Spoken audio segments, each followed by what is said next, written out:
यदि समीकरण के मूल बराबर है तब निम्न में से कौन सत्य है। एबीसी में रिलेशन बताना है। अब किसी समीकरण के मूल बराबर है तो बी स्क्वायर माइनस 4ac बराबर 0 होता है, मैंने बताया था। तो बी मूल बराबर है, क्या है, मूल बराबर है, तो बी स्क्वायर माइनस 4ac बराबर 0 ये होता है ना। ये किसके लिए होता है, जब equation A X square plus B X plus C बराबर 0 हो तो बी स्क्वायर माइनस 4ac बराबर 0 होता है। अब ये इक्वेशन दे रखी है हमें, तो बी स्क्वायर बी होता है वो एक्स का गुणांक है, तो एक्स का गुणांक क्या है यहाँ पे, माइनस 2b a प्लस सी। तो इसको लिख देता हूं मैं माइनस 2b a प्लस सी, इसका स्क्वायर करेंगे और माइनस 4a, a की वैल्यू क्या है यहाँ पे, ए स्क्वायर प्लस बी स्क्वायर। ये क्या होता है, ये होता है एक्स स्क्वायर का गुणांक, एक्स स्क्वायर का गुणांक ये पूरा है, और सी होता है कांस्टेंट जिसके साथ एक्स नहीं है, बी स्क्वायर प्लस सी स्क्वायर कांस्टेंट है यहाँ पे, वो यहाँ लिखेंगे बी स्क्वायर प्लस सी स्क्वायर बराबर 0।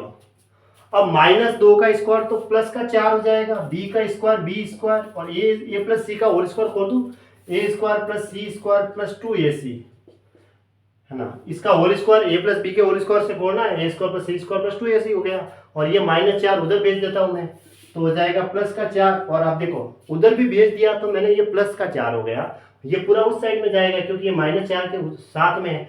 ए स्क्वायर को बी स्क्वायर से गुणा करूंगा तो मैं ए स्क्वायर बी स्क्वायर आएगा, ए स्क्वायर को सी स्क्वायर से गुणा करूंगा तो ए स्क्वायर सी स्क्वायर आएगा, प्लस बी स्क्वायर को बी स्क्वायर से गुणा करूंगा तो बी की पावर 4 बनेगा, प्लस बी स्क्वायर को सी स्क्वायर से गुणा करूंगा तो बी स्क्वायर सी स्क्वायर आएगा।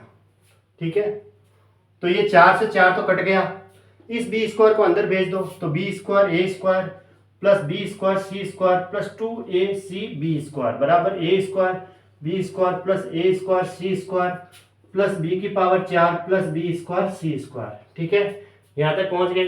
अब कटता है वो काट दो, ये दोनों कट गए। ठीक है, ए स्क्वायर बी स्क्वायर से ये ए स्क्वायर बी स्क्वायर कट गया, बी स्क्वायर ए स्क्वायर को, या ए स्क्वायर बी स्क्वायर को, बात एक ही है। अब बचा हुआ 2ac बी स्क्वायर उधर भेज दो तो 0 बराबर बी की power 4 plus A square C square minus 2ac B square, इसको उधर भेजेंगे तो ये माइनस में हो जाएगा और इधर 0। अब देखो इसको ऐसे लिख सकते हैं, बी स्क्वायर का whole square plus A square A C का whole square minus 2ac B square, ऐसे लिख सकते हैं। देखो बी की पावर 4 को हम बी स्क्वायर का स्क्वायर लिख सकते हैं, और ए स्क्वायर सी स्क्वायर है तो ए सी का होल स्क्वायर लिख सकते हैं माइनस 2ac बी स्क्वायर। अब देखो ये तो पूरा ए हो गया और ये बी हो गया, तो A square plus B square minus 2ab का फॉर्मेट बन गया। 2 ए की जगह बी स्क्वायर है और बी की जगह ac है, तो उसको हम a माइनस बी का होल स्क्वायर लिखते हैं, तो 0 बराबर बी स्क्वायर माइनस ac का होल स्क्वायर बना।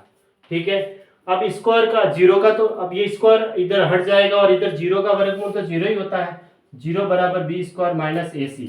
अब ac को इस साइड में भेज दो तो बी स्क्वायर बराबर क्या हो जाएगा, प्लस का ac। ये आ गया इसका रिलेशन, बी स्क्वायर बराबर प्लस का ac, यानी कि ऑप्शन बी सही है।